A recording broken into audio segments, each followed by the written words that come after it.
ça va. Quand je suis... Ah oui, ça y est, je vois. C'est bon? Ouais. Ah bah attends.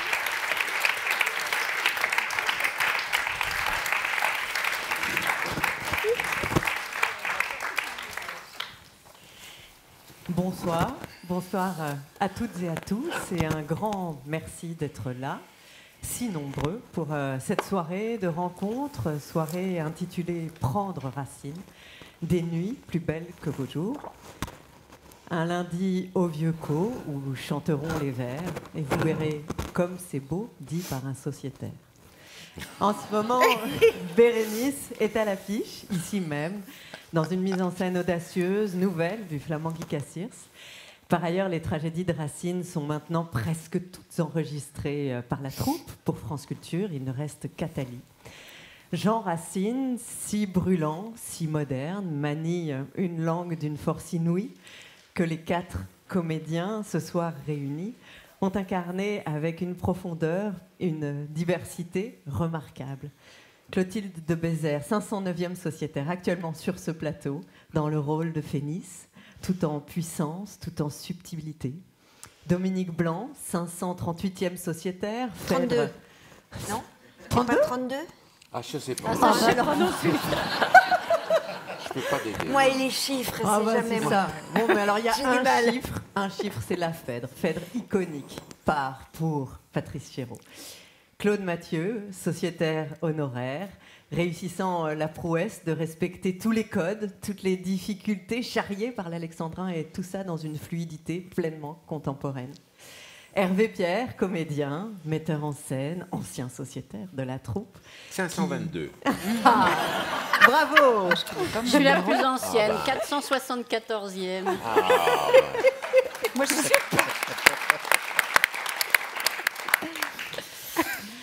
Hervé, ce jeu contenu, mesuré, qui fait jaillir l'intensité dramatique de personnages souvent porteurs chez Racine d'une réflexion morale ou politique. Bref, tous les 4, vous êtes donc réunis ce soir pour partager avec nous des souvenirs, des difficultés aussi peut-être à dire ces 12 pieds.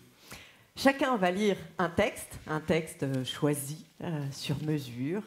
Claude nous partagera une page d'Anne Huberspelt qui parle de vitesse, de son art de faire travailler le vers, de la puissance poétique du vers. Clotilde va lire un extrait du traité pratique de déclamation de Désiré Greffier, vous allez l'entendre, chaque mot a son accent, son poids, son rythme. Hervé, lui, lira un extrait de l'incontournable texte de Barthes sur Racine, et notamment sur la diction, et le piège à ses yeux d'entendre, de rendre saillants les détails dans la diction chez Racine. Parce que alors, l'acteur maternerait le spectateur. Et Dominique lira, quant à elle, un extrait de la Bible, qui est l'ouvrage écrit à 4 mains par François Regnault et Jean-Claude Milner, ouvrage intitulé « Dire le vers », qui parle de l'alexandrin du XVIIe, mais comme une forme vivante, dite au XXe et au XXIe siècle.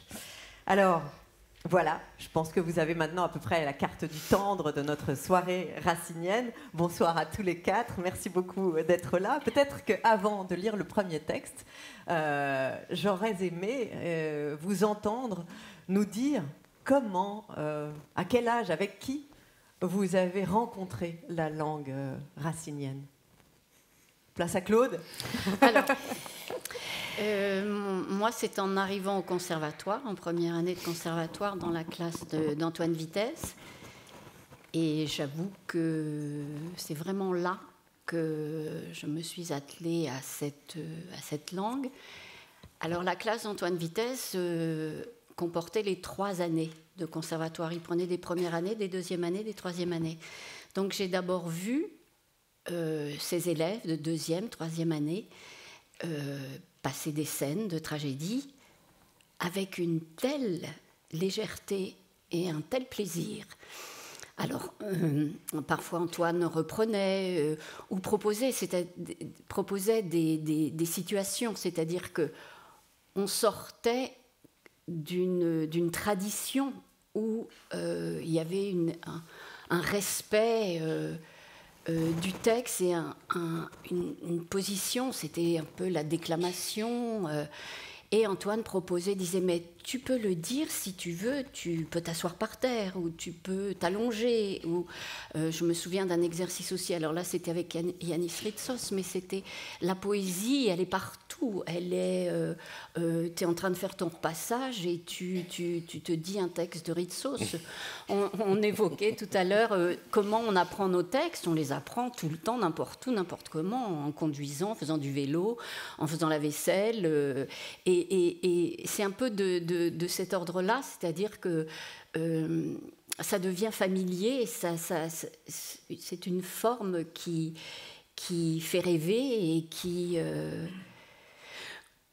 qu'on adopte, et petit à petit on entre dans ces vers et on en voit toutes les possibilités, et avec des longues, des brèves, toutes ces liaisons, ces muets, au bout d'un moment, ça devient assez familier et assez excitant, surtout quand on le voit fait par les autres et qu'ils s'amusent et qu'il y a une force qui naît de tout ça. Voilà, c'est ma première expérience.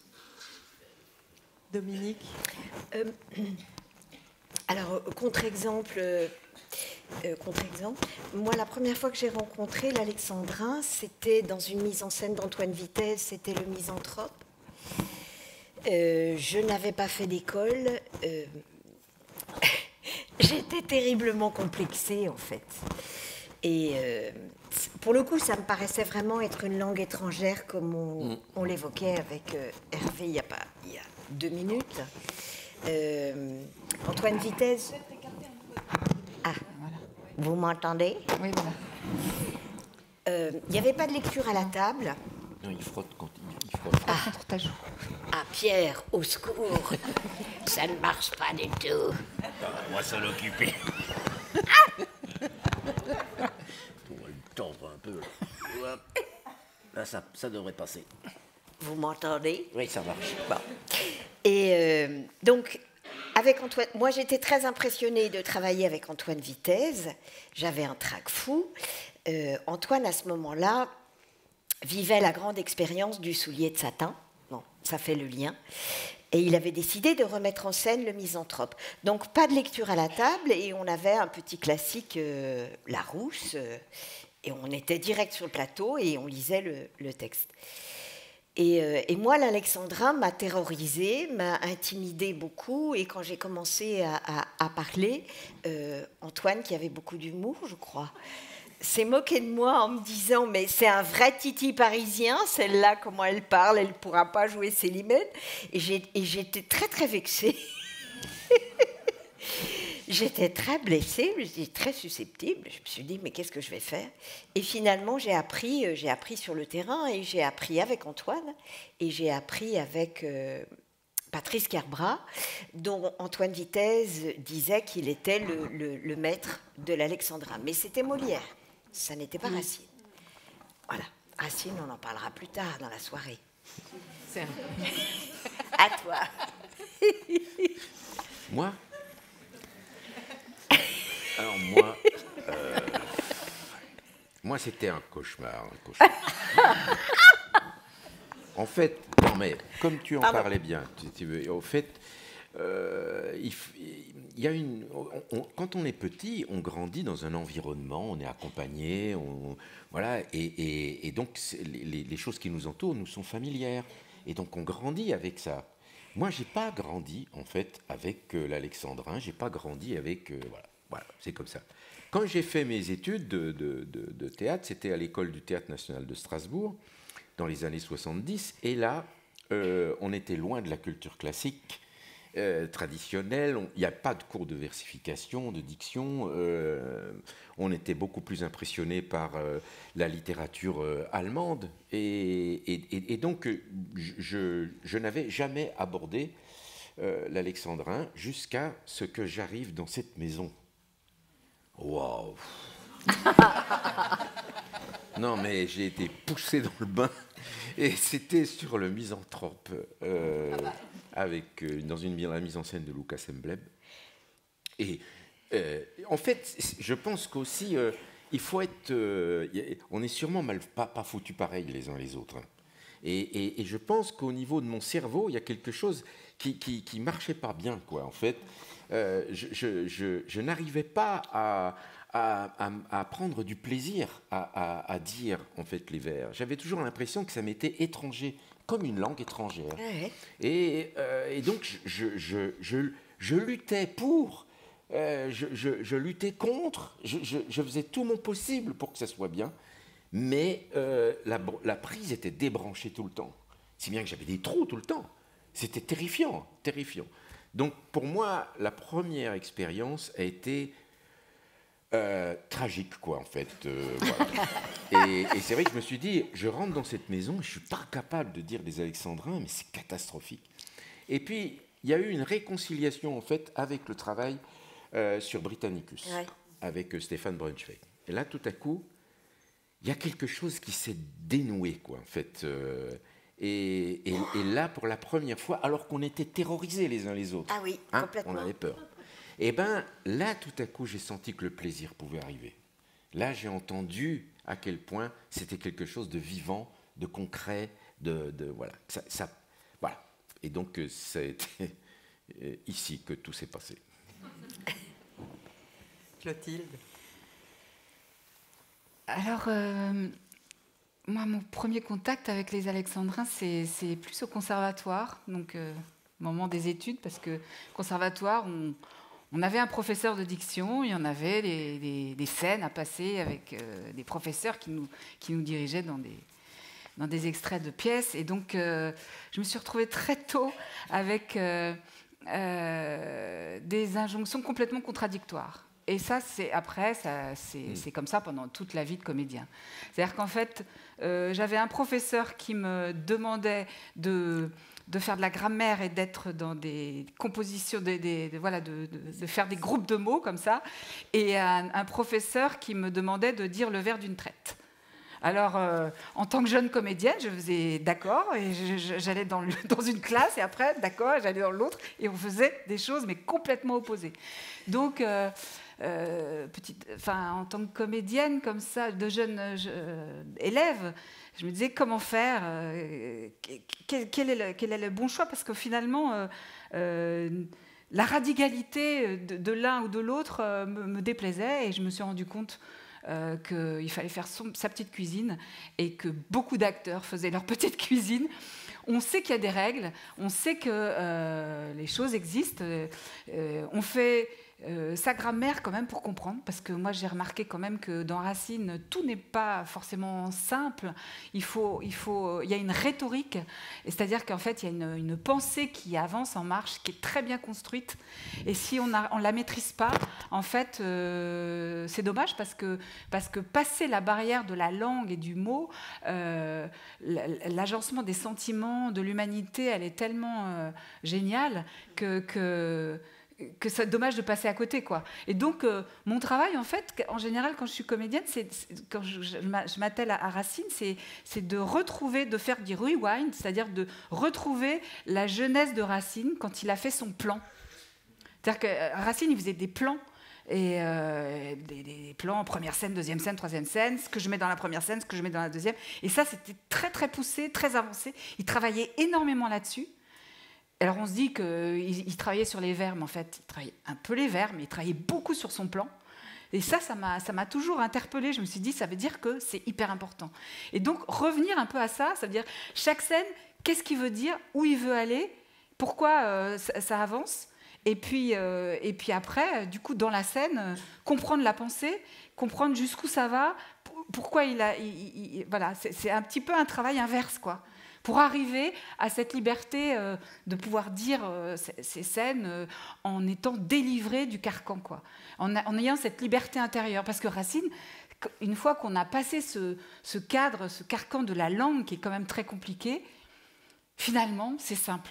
Enfin, finalement, le jet humain, les sentiments, etc., ils sont tellement humains et bien observés.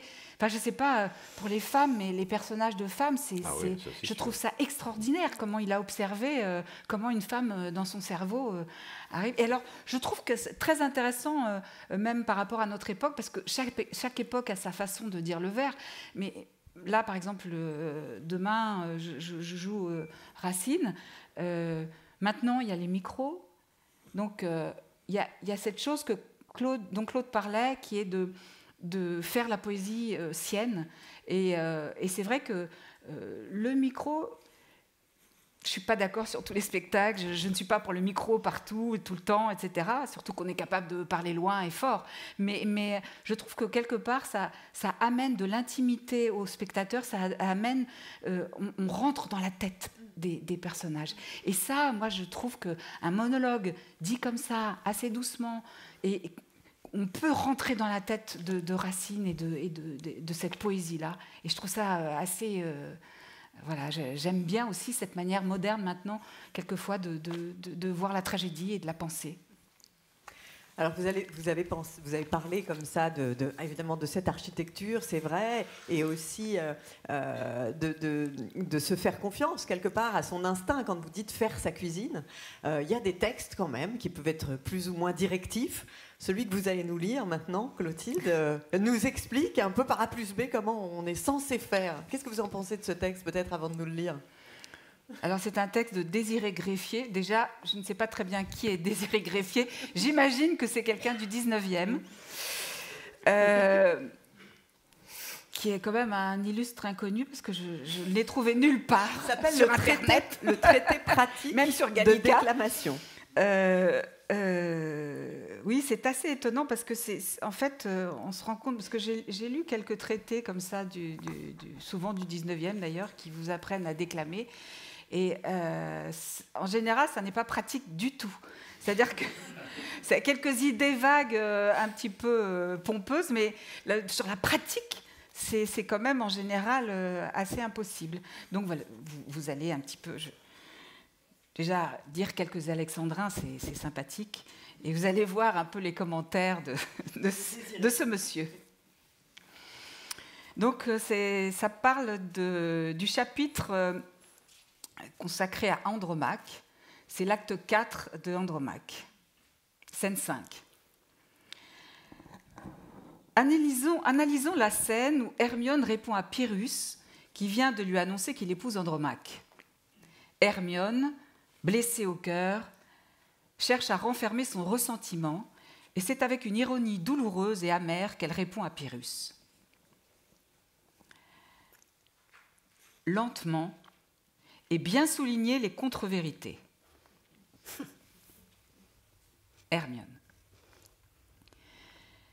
Seigneur, dans cet aveu dépouillé d'artifice, j'aime à voir que du moins vous vous rendiez justice et que, voulant bien rompre un nœud si solennel, vous vous abandonniez au crime en criminel. Lentement et bien accentué. Le non doit être dit de façon que le premier non soit un peu traîné et le suivant très sec. Le second non doit être dit sur l'expiration du premier. Essayez un peu de faire ça, vous allez voir. Est-il juste, après tout, qu'un conquérant s'abaisse sur la servile loi de garder sa promesse ? Non, non. La perfidie a de quoi vous tenter, et vous ne me cherchez que pour vous en vanter. Bien diviser cette énumération qui montre le caractère versatile de Pyrrhus. Quoi ? Sans que ni sermon ni devoir vous retiennent, rechercher une grecque, amant d'une troyenne, me quitter, me reprendre et retourner encore de la fille d'Hélène à la veuve d'Hector, couronner tour à tour l'esclave et la princesse, immoler Troie aux Grecs, au fils d'Hector la Grèce. Compliment ironique. Tout cela part d'un cœur toujours maître de soi, d'un héros qui n'est point esclave de sa foi. Prendre dans le bas et graduer avec amertume. Pour plaire à votre épouse, il vous faudrait peut-être prodiguer les doux noms de parjure et de traître. Vous veniez de mon front observer la pâleur pour aller dans ses bras rire de ma douleur. Pleurante après son char, vous voulez qu'on me voie. Relevez le ton bien ironique. Mais Seigneur, en ce jour, ce serait trop de joie. bien détailler et graduer ses reproches cruels. Hermione accuse Pyrrhus d'avoir tué un vieillard, presque un cadavre, puis d'avoir égorgé une femme. Et sans chercher ailleurs des titres empruntés, ne vous suffit-il pas de ceux que vous portez ? Du vieux père d'Hector, la valeur abattue au pied de sa famille expirante à sa vue, tandis que dans son sein, votre bras enfoncé cherche un reste de sang que l'âge avait glacé. Dans des ruisseaux de sang, Troie ardente plongée, de votre propre main, Polyxène, égorgée aux yeux de tous les Grecs indignés contre vous. Un grand temps avant le dernier vers, qui doit être dit d'un seul jet avec toute la force d'expression ironique. Que peut-on refuser à ces généreux coups ? Pyrrhus affecte de prendre au sérieux les reproches d'Hermione. Madame, je sais trop à quel excès de rage la vengeance d'Hélène emporta mon courage. Je puis me plaindre à vous du sang que j'ai versé, mais enfin je consens d'oublier le passé. Je rends grâces au ciel que votre indifférence de mes heureux soupirs m'apprenne l'innocence. Mon cœur, je le vois bien, trop prompt à se gêner, devait mieux vous connaître et mieux s'examiner. Mes remords vous faisaient une injure mortelle. Il faut se croire aimé pour se croire infidèle. Vous ne prétendiez point m'arrêter dans vos fers. J'ai craint de vous trahir, peut-être je vous sers. Nos cœurs n'étaient point faits dépendants l'un de l'autre. Je suivais mon devoir et vous cédiez au vôtre. Rien ne vous engageait à m'aimer en effet. Hermione ne peut pas dissimuler plus longtemps et tout son amour éclate dans ses reproches, si doux dans leur tristesse. Hermione, je ne t'ai point aimé, cruelle. Qu'ai-je donc fait ? Graduée. J'ai dédaigné pour toi les vœux de tous nos princes. Je t'ai cherché moi-même au fond de nos provinces. J'y suis encore, malgré tes infidélités et malgré tous mes Grecs honteux de mes bontés. Je leur ai commandé de cacher mon injure. J'attendais en secret le retour d'un parjure. Bien doux ces vers affectueux. J'ai cru que tôt ou tard, à ton devoir rendu, tu me rapporterais un cœur qui m'était dû. Le premier hémistiche un peu dans le haut, le second dans le médium. Je t'aimais inconstant, qu'aurais-je fait fidèle ? Gradué avec chaleur. Et même en ce moment où ta bouche cruelle vient si tranquillement m'annoncer le trépas, ingrat, je doute encore si je ne t'aime pas.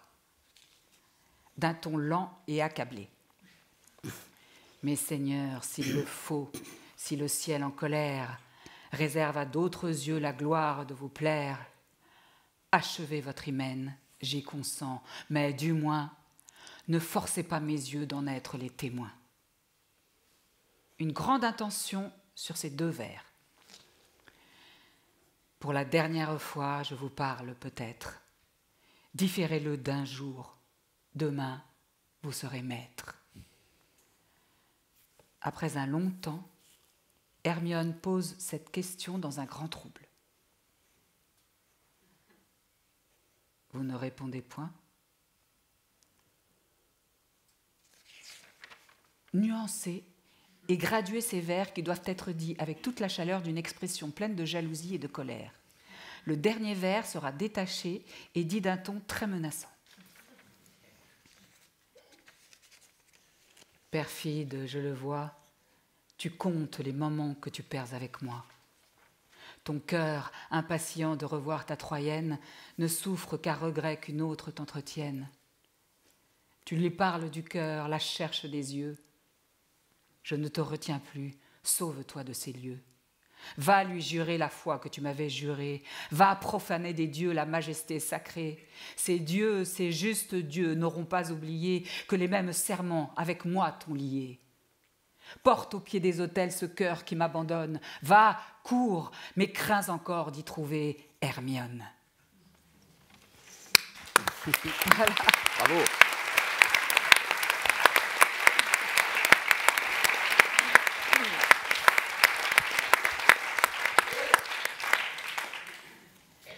Alors, ça fait image ou... C'est un peu psychologisant aussi. Oui, c'est-à-dire qu'en fait, ça me fait penser à un universitaire qui me disait que finalement, les personnages ne sont jamais aussi bien compris que par les acteurs, parce qu'on a l'impression que effectivement, c'est par le corps, par l'intérieur, par les sentiments, par tout ça qu'on comprend un personnage. L'ossature, la langue, c'est une chose, mais ce qui traverse tout ça, c'est autre chose. Et c'est vrai que très souvent, les commentaires sont très... comment dire, superficiels. C'est souvent un petit peu de l'explication de texte, quoi. C'est rien de plus. Et donc, c'est un peu... Ça fait toujours un peu rire, parce que notre travail ne consiste absolument pas à ça, quoi. Oui, là, il y a quelque chose aussi, si on suit exactement toutes ces indications, c'est faire passer finalement un peu le choix de l'interprétation à travers le choix de la diction. C'est-à-dire, c'est l'interprétation, est-ce qu'on en sent, est-ce que c'est quelque chose qui ne doit pas passer, en effet, de façon première, se faire confiance aussi, faire confiance à son instinct. Est-ce qu'on arrive à se sentir libre quand il y a toute cette littérature sur le vers et comment il faut faire et comment il faut le dire et où est-ce qu'il faut se poser et les mystiches et la césure et tout ça? Ben oui, c'est ça qui paralyse. Bah oui, c'est ça qui paralyse profondément. Moi, où j'ai été rassuré, c'est de trouver une communauté, quoi. En fait, une communauté qui traversait les mêmes complications que la mienne. On est tous ensemble. Voilà. Là, tout à coup, c'est vrai qu'on en parlait aussi tout à l'heure sur le fait que c'est incroyablement important de se retrouver en familiarité, en accord, en fait, au niveau d'une distribution, dans la manière dont on va respirer, en fait, l'alexandrin, le vers. Moi, c'est vrai qu'en fait, en travaillant, par exemple, sur Burrus, je me suis dit, mais en fait, on respire. Et en fait, on oublie qu'on respire. C'est vrai, la plupart du temps, on oublie qu'on respire. On oublie qu'on a un cœur qui bat, qu'il y a des rythmes, en fait, intérieurs, qui font qu'on appartient au vivant. Et que finalement, le rythme du vers, il accompagne, en fait, il accompagne le vivant. Quand on arrive à se retrouver en complicité, les uns et les autres, avec retrouver cette énergie du vivant, eh ben, il y a beaucoup de choses qui tombent, c'est-à-dire tout ce qu'on vient d'entendre là. Il y a quelque chose qui est... D'ailleurs, j'aime bien le titre parce qu'on prend racine, on s'enracine. Et c'est vrai qu'on est en printemps et c'est Jean Racine, donc c'est vrai que c'est bien, on enracine. Et c'est vrai, c'est ça dont il est question, je trouve, quand on aborde l'alexandrin. C'est qu'est-ce qui nous rattache, qu'est-ce qui nous raccroche au vivant. Voilà. En plus, on est bilatéral. On a deux bras, on a deux jambes, on a deux yeux, et donc ça rythme aussi. Ça appartient à ça, à la manière dont on rythme aussi. Les pieds, on marche avec ses pieds. Exactement, on marche avec nos pieds. Mais c'est vrai, c'est donner le coup de pied, la manière dont on s'inscrit dans le sol, c'est vachement important. Oui, et tout le mystère aussi, parce que là, toutes les explications sont vraiment psychologiques. Elles expliquent, comme tu dis, le texte, et on ne va pas au-delà des mots. Or, quand on lit un texte, quand on lit une poésie, souvent, on sent, on ressent, on a des émotions qui ne sont pas explicables comme ça. Si je prends un exemple, qui n'a rien à voir, mais ça m'avait beaucoup marqué, et j'ai pensé à la tragédie avec ça. C'était l'enterrement de mon frère et ma mère. Mon frère avait 30 ans, donc ma mère était extrêmement bouleversée, et c'était tragique. Et on était placé à côté d'elle pour la soutenir, etc. Et on sort, et là, elle était catastrophée, mais on se disait, mon Dieu, quelle douleur, etc. Et elle nous a donné l'explication, et elle nous dit, c'est affreux. Pendant la messe d'enterrement, j'ai senti mon estomac qui craquait. J'avais faim. Et ça, c'est inexplicable. C'est des choses comme ça, presque à retrouver d'intime dans un texte, parce que à chaque fois, Racine ou Corneille ou Molière nous donnent avec des mots certaines choses compréhensibles par la langue, mais derrière ce qu'il y a, ce qui se joue, ce qui se noue, c'est plus mystérieux que de l'explication, parce que comme on dit, quand on parle d'émotion, des choses comme ça, parfois on ne sait pas l'expliquer non plus, c'est pareil dans la vie d'ailleurs. Et on fait des choses tout en pensant à autre chose, tout en vivant une émotion qui n'a rien à voir avec ce qu'on est en train de faire. Et je pense que c'est ça la magie de notre métier, que ce soit en vers ou pas en vers d'ailleurs, de retrouver ces choses intimes, fortes, qui peuvent être dynamiques, qui sont parfois des bouffées. Voilà. Et c'est aussi la voix qui porte tout ça, parce qu'il y a le mot, mais il y a la voix. Vous parliez, Hervé, de cette harmonie nécessaire à une distribution qui va dire une pièce de Racine.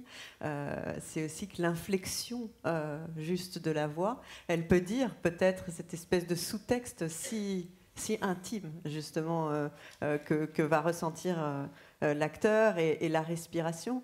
Et je pensais aussi, en vous écoutant, on parle souvent de la musicalité du vers, la musicalité de l'alexandrin. Il y en a qui s'en protègent, il y en a d'autres qui la jouent à genoux, comme un oratorio. Votre vérité, à vous, elle est où par rapport à cette musique du vers? Est-ce qu'on se laisse porter par elle? Est-ce qu'au contraire, on s'en protège un peu et on ne se laisse pas complètement guider? Parce que de temps en temps, c'est si fort et c'est si beau que ça peut peut-être vous emmener. Là, on est tous très différents. C'est vrai que... je crois qu'il n'y a pas une façon de dire les vers. Non, mais la vôtre. En effet, chacun, techniquement, de respecter les vers, les hémistiches, les liaisons, les muets. Tout ça. Il y a une technique c'est bien. Et puis, par rapport à ce que tu disais, tout d'un coup, tu as peur. Et c'est vrai que l'expérimentation, elle est très importante. C'est vrai, quand tu dis, quand on baigne dans un univers comme ça, c'est vrai que petit à petit, on fait ses pas comme un enfant qui apprend à parler. Et c'est de moins en moins problématique, ou ça fait de moins en moins peur, et on se sent bien. On se sent bien dedans, comme tu le disais. Et... je ne sais plus où je voulais en venir d'ailleurs. On parlait de la musicalité. Oui, donc on est tous très... c'est vrai qu'il y a des acteurs qui aiment cette musicalité, qui aiment travailler sur cette musicalité, et puis d'autres acteurs qui s'en défendent ou qui cherchent ailleurs.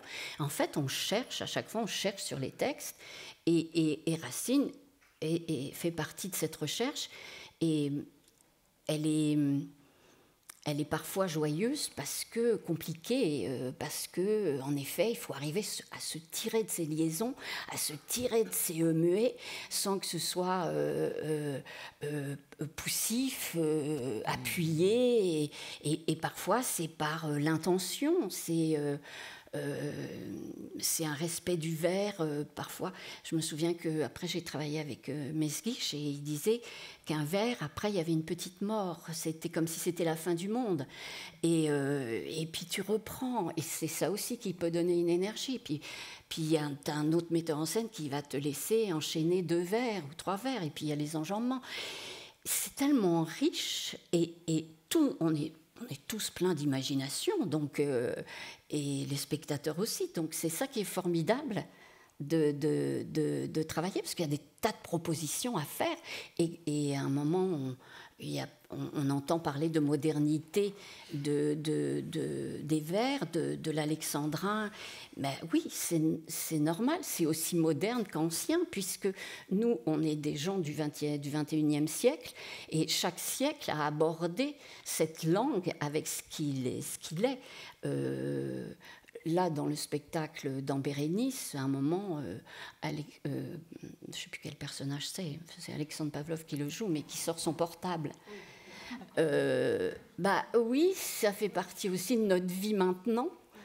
Alors, sans en abuser, c'est intéressant de rappeler cette actualité. Et puis, les jeunes maintenant qui vivent avec la télé, qui vivent avec Internet, etc., ils ne vont pas avoir tout à fait la même façon d'aborder les vers que nous, qui sommes déjà une génération avant. Comme avant, il y avait nos plus anciens, moi que j'ai connus quand je suis rentrée au Français, et où c'était beaucoup plus carré, quoi. Mais c'est l'avenir, ça. Oui, d'autant plus que c'est quand même surprenant la grande poésie contemporaine, c'est le rap, par exemple. Bien sûr. Et que donc, ça va sur les vers génialement. Voilà. Donc, voilà, le slam ou le rap, c'est là, présent, quoi. C'est très présent. Il faut savoir que Racine, il écrivait en marchant, en hurlant dans les parcs. Et il y a des témoignages comme ça de gens qui l'ont vu comme un fou, en train de arpenter des allées et de hurler son texte et tout. Et puis, c'était vraiment sur la musique, sur une façon pour lui, il l'entendait dans sa tête, quoi. Mais ça veut donc dire que le corps participait. Bah oui. Et ça, c'est vachement important. C'est comme Flaubert quand il était dans son gueuloir, quoi. Mais c'est vraiment important. Le corps est complètement engagé, oui. Hervé, est-ce que vous voudriez bien nous lire le texte de Barthes? Oh, bien sûr. Qui pose beaucoup de questions, mais qui pose la question de l'acteur aussi. Voilà. Dire Racine. Il semble bien que le public d'aujourd'hui consomme Racine d'une façon purement anthologique. Je vais y arriver. Dans Phèdre, c'est le personnage de Phèdre que l'on vient voir, et plus encore que Phèdre, l'actrice elle-même. Comment s'en tirera-t-elle? On sait que les critiques de théâtre datent communément leur âge d'après les Phèdres qu'ils ont vus. Le texte lui-même est reçu comme un ensemble de matériaux où le plaisir fait son choix. Des vers heureux, des tirades célèbres s'enlèvent sur un fond d'obscurité et d'ennui. C'est pour cette actrice, ces vers, ces tirades, que l'on vient au théâtre. Le reste, on le supporte, au nom de la culture, au nom du passé, au nom d'une saveur poétique patiemment attendue, parce qu'elle a été localisée par des siècles de mythes raciniens. Le Racine public, je n'ose dire populaire, c'est ce mélange d'ennui et de fête, c'est-à-dire essentiellement un spectacle discontinu. Or, l'addiction racinienne, telle qu'elle se pratique communément aujourd'hui, de la comédie française au TNP, flatte et embarrasse tout à la fois ce goût du public. Elle le flatte parce qu'elle lui présente un sens discontinu, bien accordé à cette volonté d'anthologie dont je viens de parler, et elle l'embarrasse parce que ce sens morcelé, ontologique, elle le récite, c'est-à-dire le soutient par un souffle artificiel. Tout se passe comme si la diction racinienne était le résultat bâtard d'un faux conflit entre deux tyrannies contraires et pourtant illusoires. La clarté du détail et la musicalité de l'ensemble, le discontinu psychologique et le continu mélodique. D'où l'embarras visible des acteurs et du public devant un théâtre que l'on veut traiter à la fois comme une comédie psychologique ou comme un oratorio. En ce qui concerne la diction ontologique du texte racinien, je rappellerai que c'est là un élément traditionnel de l'esthétique bourgeoise. L'art bourgeois est un art du détail, fondé sur une représentation quantitative de l'univers. Il croit que la vérité d'un ensemble ne peut être que la somme des vérités particulières qui le constituent. Que le sens général d'un vers, par exemple, n'est que l'addition pure et simple des mots expressifs qui le composent. Ensuite de quoi on attribue une signification emphatique à la plus grande quantité possible de détails. Dans la coulée du langage, le comédien bourgeois intervient sans cesse. Il sort un mot, suspend un effet, fait signe à tout propos que ce qu'il dit là est important, a telle signification cachée, ce qu'on appelle dire un texte. Cet art pointilliste repose sur une illusion générale. Non seulement l'acteur croit que son rôle est de mettre en rapport une psychologie et une linguistique, conformément au préjugé indéracinables qui veut que les mots traduisent la pensée. Mais encore, cette psychologie et cette linguistique, il imagine chacune par nature morcelée, composée d'éléments discontinus qui se correspondent d'un ordre à l'autre avant de se correspondre entre eux. Chaque mot devient pour lui une tâche précise. Et quel mal ne se donne-t-il pas? Il veut à tout prix manifester une analogie entre la substance musicale et le concept psychologique. Cette analogie fausse. Il n'y a qu'un moyen, bien pauvre, pour l'exprimer. On accentue certains mots. Mais bien entendu, l'accent n'est plus ici musical, il est purement intellectif. Ce que l'on met en relief, c'est un sens. L'acteur dit son Racine, à peu près comme un écrivain souligne ou met en italique certains mots de son texte, procédé didactique mais non esthétique. Ce morcellement des significations a pour but de mâcher, en quelque sorte, le travail intellectuel de l'auditeur. L'acteur se croit chargé de penser pour lui. Il y a entre l'acteur tragique bourgeois et son public un rapport singulier d'autorité, qui pourrait peut-être recevoir une définition psychanalytique. Le public est comme un enfant. L'acteur est son substitut maternel. Il lui taille sa nourriture, lui propose des aliments tout coupés que l'autre consomme passivement. C'est là un rapport général que l'on retrouve dans bien d'autres arts que le théâtre. C'est par exemple, en musique, le rubato, qui est lui aussi une expressivité emphatique du détail, la substitution du sens particulier au sens général de l'interprète au consommateur. On peut dire que la diction racinienne est la plupart du temps tyrannisée par le souci du rubato. Et de même que le rubato, par son indiscrétion, détruit le sens naturel du texte musical, de même, dans la diction racinienne, la signification excessive du détail détruit la signification naturelle de l'ensemble. À la limite, ce Racine tout mâché par l'acteur devient inintelligible. Car l'addition de détails excessivement clairs produit un ensemble obscur. En art aussi, une loi dialectique veut que le tout ne soit pas la somme pure et simple des parties. L'emphase du détail a une conséquence encore plus malheureuse. Elle déforme la communication des acteurs entre eux. Tout occupé à faire valoir son texte détail après détail, l'acteur ne s'adresse plus à personne, sauf à quelques dieux tyranniques de la signification. Les acteurs ont beau se regarder, ils ne se parlent pas. On ne sait à qui Phèdre ou Hippolyte disent leur amour. Mais ce qu'il y a de plus grave, c'est qu'ils ne le disent même pas pour eux-mêmes. En général, la pièce qu'ils nous présentent n'est franchement ni une comédie dramatique, où les personnages se définissent par une interpellation véritable, ni un poème lyrique, où la voix exprime rêveusement une profondeur.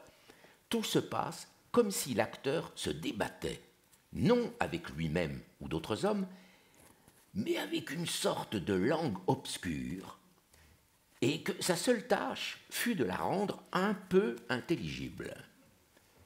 L'interprétation racinienne n'accède pas encore à un statut adulte. Elle est un exercice forcené de traduction, non la manifestation de rapports humains. Dans le cas de Racine, cette hypertrophie de la signification parcellaire est extrêmement embarrassante pour l'acteur qui l'a choisi. Car s'il veut se soumettre au mythe racinien, il doit sacrifier à la fois à la clarté du détail et à la musicalité de l'ensemble, à la fois pulvériser le texte en une multitude d'effets signifiants et le lier par une mélodie générale. On sait combien l'idée d'une musique racinienne est sacrée. Il faut plaindre l'acteur tyrannisé par ce fantôme, à vrai dire insaisissable, et qui l'oblige pourtant à tenir les vers, à chanter les voyelles, à vibrer les finales, bref, à orchestrer son discours comme s'il s'agissait d'une partition. Ici encore, le vice vient d'un excès de scrupules. L'art classique est musical, mais la musique y est prise en charge par une technique parfaitement définie. L'alexandrin. L'alexandrin classique épuise ouvertement toute la musique du langage, et c'est une indiscrétion analogue à celle du rubato que de lui ajouter une musique secrète, qui viendrait de l'acteur, et non des données en quelque sorte scientifiques du vers. C'est parce que l'alexandrin est défini techniquement comme une fonction musicale qu'il n'y a pas à le dire musicalement. Il n'invite pas l'acteur à la musique. Il lui en ôte au contraire la responsabilité. On peut dire à la limite que l'alexandrin dispense l'acteur d'avoir du talent. Comme dans tout théâtre codifié, la règle se substitue ouvertement à la subjectivité, la technique à l'expression. Il y a bien des rapports entre la rigueur de la règle classique et la syntaxe impérative des symboles gestuels et vestimentaires dans le théâtre oriental. L'une et l'autre sont là pour épuiser l'acteur, pour substituer son savoir à son inspiration. Imagine-t-on un acteur chinois qui combinerait indiscrètement le respect d'une symbolique ancestrale et une expressivité personnelle empruntée à notre naturalisme? Dans tous ces arts où la technique tient lieu systématiquement d'expression, le talent de l'acteur ne peut être que la connaissance parfaite de cette technique et la conscience de sa fin, aux deux sens de limite et de but. Un acteur racinien qui saurait ce qu'est l'alexandrin n'aurait pas à le chanter. L'alexandrin chante tout seul si on le laisse libre, libre de manifester son essence d'alexandrin. Alors je me suis arrêté là. Parce qu'après, il parle d'une représentation du TNP et il met en opposition en fait deux interprétations, celle de Alain Cuny et celle de Maria Casares. Ça m'a agacé en fait, ça m'a agacé. Ça m'a agacé parce que autant je trouve qu'il y a plein de choses qui sont tout à fait passionnantes dans ce qu'il raconte, mais après, bien sûr qu'on entend bien la puissance d'Alain Cuny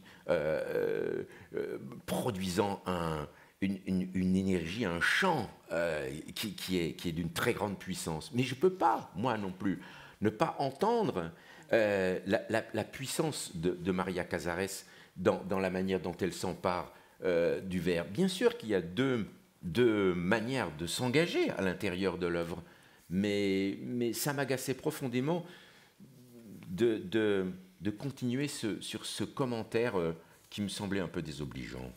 Oui, je suis tout à fait d'accord. Je suis très heureuse. Je suis d'accord. Bon, alors c'est bien. Oui, je trouve ça très bien. On est d'accord. Dominique, sur ce que vient de dire Hervé Pierre et justement cette sorte de dissonance que note Barthes dans la suite de ce chapitre, évidemment, on parle de Phèdre, alors quand même, j'aimerais que vous nous parliez de Phèdre et de cette nécessité, je crois, pour vous, d'avoir cette harmonie entre les acteurs dans une même pièce. Oui, enfin, un personnage dont on n'a pas parlé, mais qui me paraît indispensable pour aborder Racine, c'est le metteur en scène. Et le metteur en scène a été Patrice Chéreau. Quand il m'a proposé le rôle, j'étais évidemment terrorisée, mais pour me rassurer, il m'a dit « Tu n'as jamais fait de tragédie classique et moi non plus. Donc, on va partir d'une ignorance totale et ça va nous donner du courage. » Et ce qu'il voulait par rapport à l'alexandrin, c'était extrêmement violent. Il voulait, entre guillemets, rendre gorge à l'alexandrin. C'est-à-dire s'affranchir tout d'abord de la ponctuation, et puis, avec 15 jours de lecture à la table, aller systématiquement toujours au sens, aux situations, pas forcément au personnage d'emblée. Et notre Bible, enfin le livre qui nous avait recommandé à tous de lire, c'était Jean-Pierre Vernant, Les dieux et les hommes. Donc c'était pas le XVIIe siècle, c'était pas le jansénisme, c'était tout à fait différent. Il voulait vraiment le resituer dans l'Antiquité. Et d'ailleurs, la première fois qu'on s'est tous rassemblés, et on avait vraiment tous très peur, je peux vous le dire, pour nous mettre à l'aise, il nous a proposé de faire une lecture d'Hippolyte d'Euripide, qui n'était pas plus simple, mais ça déplaçait le problème. Et ensuite, ces lectures à la table, elles étaient faites pour s'apprivoiser les uns les autres. Parfois, on se connaissait, parfois pas. Moi, je connaissais Éric Ruff, j'avais tourné avec Michel Duchossois. Je ne connaissais pas Michel Marquet, qui a été remplacé ensuite par Christiane Coendi, et j'avais tourné avec la grande Marina Hans. Mais ça nous permettait tout d'un coup de partir du texte, d'imaginer que c'était peut-être de l'alexandrin, peut-être de la prose, mais qu'au fond, ce que Chéreau voulait qu'on gagne, c'était la liberté. C'est-à-dire la liberté à travers les passions amoureuses, à travers les trahisons, mais que justement on apprivoise cette langue étrangère. Et en fait, on venait tous d'horizons extrêmement différents, et il y avait parmi nous donc Michel Duchossois et Éric Ruff. Et je ne sais pas si Éric est là. Non. Il n'est pas là. Non. Ok, donc je peux parler. Et Patrice s'en prenait, mais parfois très violemment, je veux dire avec beaucoup de pugnacité, à la façon dont Michel et Éric, justement, disaient les alexandrins. Parce qu'ils voulaient détruire, entre guillemets, cette école qu'ils pensaient hériter du français. Or, le but de Chéreau, c'était vraiment que tous, venant tous d'horizons si différents, et nous connaissons plus ou moins les uns les autres, on a le même langage.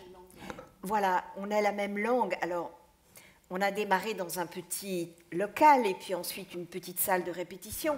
Mais quand on s'est retrouvé dans l'entrepôt de Berthier, qui était vide à ce moment-là, et puis ensuite il y a eu les gradins, mais on était quand même dans une espèce de...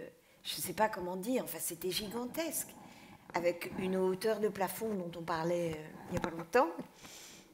Et puis des spectateurs qui étaient à la fois très proches et très loin. On avait des micros, bien sûr. Mais cette liberté, il voulait qu'on l'acquiert déjà en salle de répétition. Et en salle de répétition, on n'avait pas de micro. Et ce qu'il voulait, c'était qu'on se l'approprie, en fait.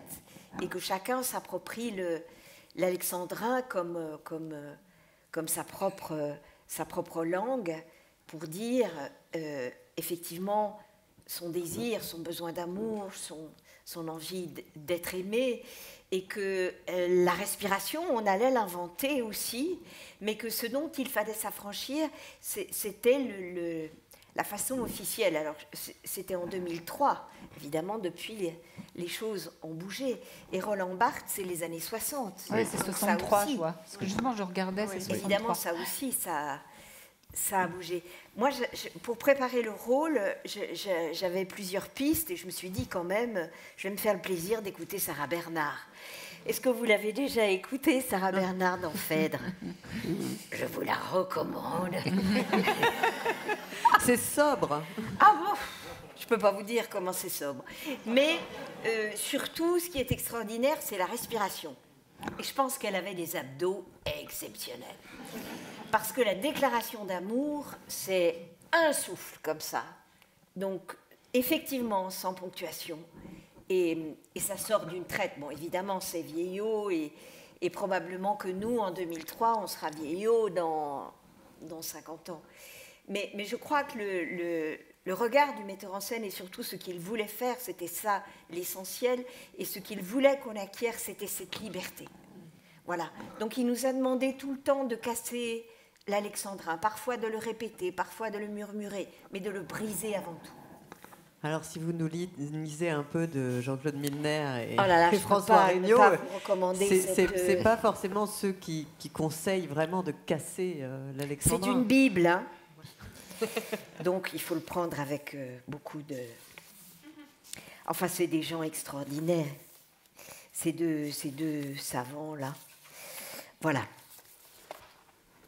Alors oui, j'avais demandé, j'étais tellement complexée, j'avais demandé à Patrice Chéreau de travailler l'Alexandrin avec François Regnault, parce que je le connaissais. Patrice m'a dit, c'est interdit. Tu ne l'appelles pas, tu ne le rencontres pas, je ne veux pas. Donc je ne l'ai pas fait. Le bon point de vue sur le vers se laisse présenter ainsi. Le vers est la chose la plus naturelle du monde. Étant entendu que la nature, ici, n'est qu'une nature de langue, c'est que le vers français est entièrement homogène à la langue française, les règles qui le gouvernent étant entièrement dérivables de règles existant par ailleurs dans la langue. Or, dire le vers, c'est, ou ce devrait être, manifester par la voix parlée les propriétés du vers, toutes ces propriétés, celles qui le caractérisent comme vers et font qu'il n'est point prose, celles qui le caractérisent comme fragment de langue et font qu'il n'est point un bruit insensé. Si le vers est homogène à la langue, il n'est requis pour le dire que de connaître la langue, c'est-à-dire connaître tout à la fois les règles de celle-ci et la procédure qui, au sein de la langue, y délimite en exclusion interne par quelques déplacements et redistributions un ensemble distingué comme vers et opposable à ce qui ne l'est pas. Il n'est donc pas requis d'autres savoirs. En particulier, il n'est pas requis de maîtriser une tradition. La diction du vers français ne se transmet pas de bouche à oreille. Cela qui se constate n'est pas un accident historique, mais une structure. La diction ne se transmet pas comme un art secret. Elle doit, à chaque instant, se déduire des règles de la langue, lesquelles permanent. C'est donc la langue qui se transmet, et cela par des voix qui ne doivent rien à l'art. Je fais des petites coupures. D'Alembert rapporte qu'Adrienne Lecouvreur prenait conseil, pour dire ses rôles, du plus grand grammairien de son temps, César Chénaud du Marsay. De là peut-être tira-t-elle le plus précieux de son art. Il consistait pour l'essentiel en une diction harmonieuse et naturelle. Que du Marsay, notoirement peu familier du théâtre, y ait contribué, montre assez que l'harmonie et la nature, en l'occasion, se fondaient strictement sur les règles de la langue. J'avais un autre petit passage que j'aimais beaucoup, mais le livre, je vous le recommande, hein, c'est les années 80, mais il n'a pas pris une ride. Mais le fait est que dans l'ordre de la diction, on ne part pas de rien. La rumeur, sans doute, va répétant que les acteurs disent mal aujourd'hui. Comme la plupart des déplorations, celle-là manque l'essentiel. Car malgré tout, il est des acteurs qui disent bien. Ils sont là ce soir. C'est un casting de rêve. Mais ceux qui disent bien et ceux qui disent mal ont néanmoins un point en commun. Ils se sont formés des conceptions fausses sur ce qu'est, sur ce que peut être et ce que doit être la diction. On peut même soutenir que littéralement, ils ne savent pas ce qu'ils font. Ils croient dire des choses qu'ils ne disent pas. Ils croient ne pas dire des choses qu'ils disent. Ils croient devoir dire des choses qu'il ne faut pas dire et qui sont parfois matériellement impossibles à dire. Ils croient ne pas devoir dire des choses qu'il faut dire et que parfois on ne peut pas matériellement ne pas dire.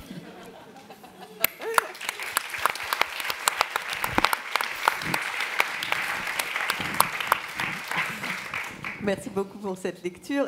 Il parle de transmission et quand même, cette troupe de la Comédie Française, on se demande aussi, voilà, toutes les générations différentes qui y sont, ceux qui entrent, est-ce qu'il y a transmission entre vous? J'imagine, bien sûr. Est-ce qu'aujourd'hui, quelqu'un qui arrive au Français, qui a, je ne sais pas, 25 ans, a-t-il appris la même tradition du vers que vous au conservatoire? Comment est-ce que les choses passent aussi? Est-ce qu'on écrit aussi une histoire? Ça bouge, c'est-à-dire que à la Comédie Française, il n'y a pas de cours de diction, il n'y a pas une personne qui sait mieux qu'une autre. Ça me fait penser à ce que je disais du conservatoire quand je voyais les deuxième et troisième années. Ben, on voit nos anciens moi j'ai vu des anciens, et puis nous on est arrivés, et puis en fait le metteur en scène, comme tu dis, est très important, parce que c'est vrai, c'est celui qui va donner le chemin, ce dont il a envie. Donc automatiquement on sera peut-être plus dans une conception plus ancienne ou une conception plus moderne.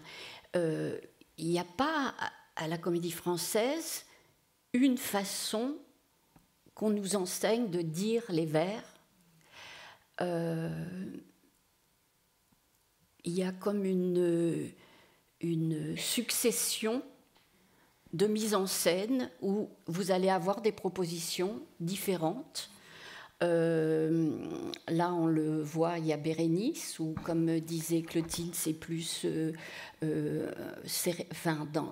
dans une réflexion avec les micros, une possibilité d'être dans la tête, de voix intérieure, quelque part, des acteurs. Quand Mesguich fait une mise en scène, il y a aussi une scénographie, il y a aussi bon, moi j'ai travaillé avec Jean-Marie Villégier, avec comment elle s'appelle, ça va me revenir,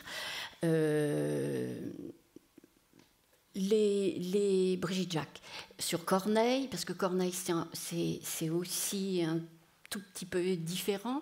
Je veux dire, c'est à chaque fois ouvert, on avance avec notre temps aussi, avec les désirs, avec des propositions. Et moi, je vois comme ça bouge, je vois comme les jeunes abordent maintenant un peu différemment. Alors, ça vient peut-être du conservatoire, je ne sais pas, je n'ai pas bien suivi, mais ce sont des apports extraordinaires. Moi, j'adore que cette troupe soit de 20 ans à 87 ans, parce qu'il y a une richesse d'échange, et c'est ça qui nous fait avancer.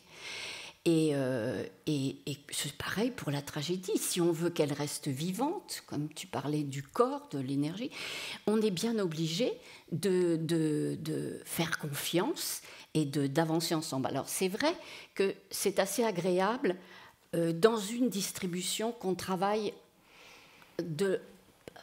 à peu près de la même manière, que chacun ne tire pas, un peu comme disait Barthes, du côté où l'acteur, celui-là il va faire comme ça, celui-là il va faire... C'est pas très... C'est moins enrichissant même pour les acteurs, même pour l'œuvre.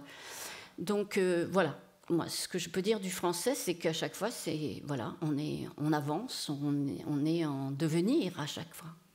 Et puis j'ai remarqué aussi... 2 fois, j'ai travaillé Racine avec des metteurs en scène qui ne maîtrisaient pas la langue.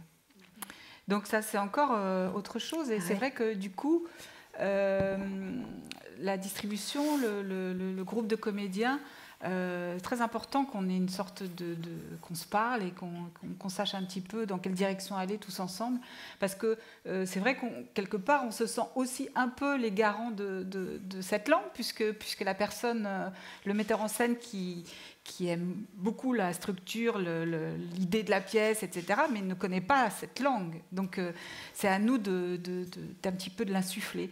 Et c'est vrai que je me souviens comme ça d'un metteur en scène qui avaient des besoins d'accentuation, parce que dans d'autres langues, on accentue très fort un mot.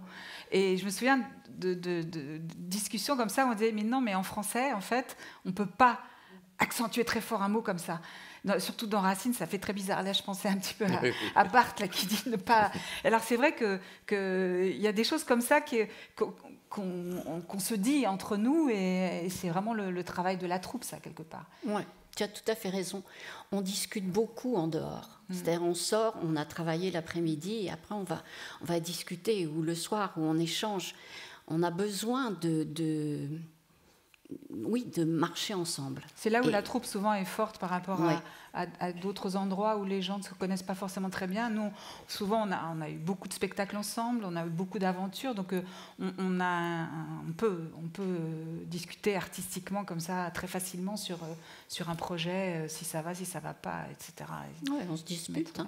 On se dispute aussi, bien sûr.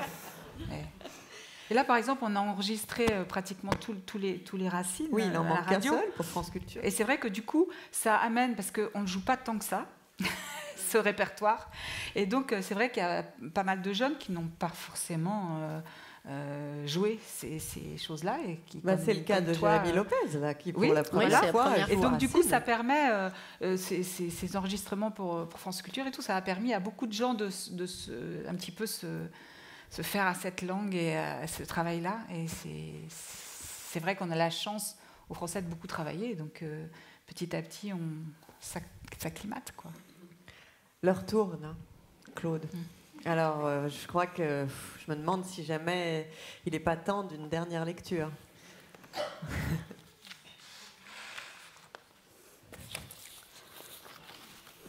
C'est donc pour entendre le vers français. Oui. Dan Ubersfeld, qui est paru dans la revue L'Art du théâtre. Un jour, sur la petite scène d'Ivry, l'on vit des corps, étroitement enserrés dans des vêtements dont tout, jusqu'aux attaches, disait le grand siècle.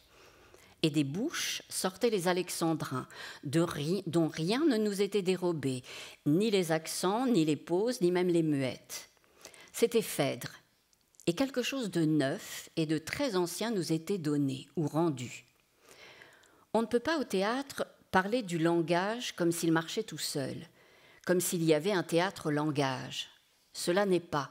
Le langage au théâtre est langage musique, langage mouvement du masque, lèvres et joues, langage des corps, de tout le corps. Le travail de Vitesse, dès le départ, est de construire un langage corps, de montrer que s'il veut faire entendre la langue du grand siècle, sans doute faut-il emprisonner le corps aussi dans le lacet des aiguillettes et des corsets, qu'il y a une histoire de la langue à laquelle nous n'échappons pas, et que cette histoire est aussi celle des rapports des hommes avec leur propre corps, avec leur corps-voix. L'alexandrin, quadrupède, pris dans ses 4 accents, ou ses 12 syllabes, si vous voulez, suppose sur scène ce corps prisonnier, ce corps abandonné. Il faudra bien prendre une distance. Le vers alexandrin, il faudra bien qu'il se retrouve dans la bouche d'hommes et de femmes du XXe siècle, qu'il tombe dans notre oreille d'aujourd'hui. Antoine Vitesse sait que la vraie médiation entre passé et présent, entre âge classique et iconoclasme contemporain, c'est la langue, pas n'importe quelle langue. La langue du passé est aussi morte que les habits du passé, si elle n'est pas la langue poétique. Qu'est-ce à dire au théâtre, si ce n'est que la langue et la prosodie sont faites pour donner à la fois aux syllabes un rythme qui les enserre dans nos rythmes vitaux et aux mouvements passionnels, les articulations et les passages qui les feront perceptibles. Et ce que le rythme et la prosodie apportent au texte de théâtre, le texte de théâtre, à son tour, par-delà les siècles, en passant sur des lèvres vivantes, le rend à la prosodie et à la poétique. Le spectateur peut entendre, répercuter dans cette caisse de résonance qu'est le corps des acteurs, la coïncidence unique de la musique du langage et des vibrations passionnelles. On comprend de ce fait le sens du combat mené par Antoine Vitesse, non pas seulement pour le vers alexandrin, mais pour toute l'intégrité du texte poétique. C'est elle qui est première, c'est elle dans sa totalité qui signifie, c'est elle qui médiatise l'idée de la passion, le mot et le sens, la rhétorique et le sentiment, le texte et la voix, Racine et nous. Sans cette intégrité, nous voilà englués, comme nous le fûmes si longtemps dans l'expression du signifié, dans l'évidence de l'idée ou du sentiment, au moment même où tout le reste échappe, tout ce reste infini, camouflé dans les sons, les mots, les rimes et les reprises, et l'horlogerie inexorable de ce vers alexandrin, aussi merveilleusement divers, aussi inéluctable que le retour du tempo musical. Ce reste qui ne détruit pas l'évidence, mais la module et la fait chair. Au lieu de dire le superficiel, le viscère, voilà qu'il dit le battement, en deçà ou au-delà des petits trucs passionnels, battement du cœur au-dessous des remous sentimentaux, battement du corps au-delà de notre petite sphère personnelle. Que le poétique nous dise tout. C'est la maxime de Vitesse, celle qui lui épargne toute trahison. Couper, c'est trahir, mais Vitesse ne trahit jamais. Ses acteurs n'omettront rien, pas une scène, pas une réplique, pas une pause. Ils ne glisseront sur rien, ce qu'ils ne savent pas dire peut-être, ou qu'ils croient ne pas comprendre, ils le diront tout de même. Et c'est la prosodie, c'est la musique du verbal qui portera le sens, comblera les vides, précipitera les corps dans le mouvement vrai. Magnifique.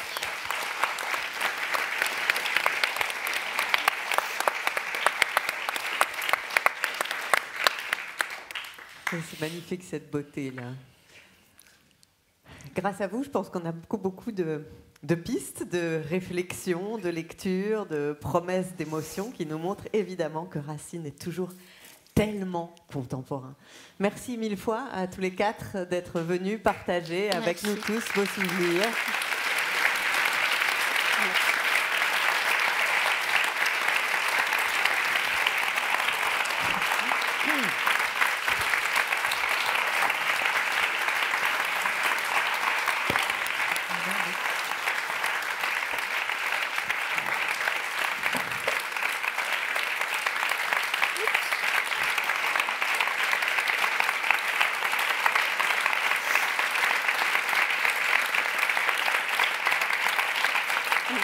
Allez. Ouais. Attention.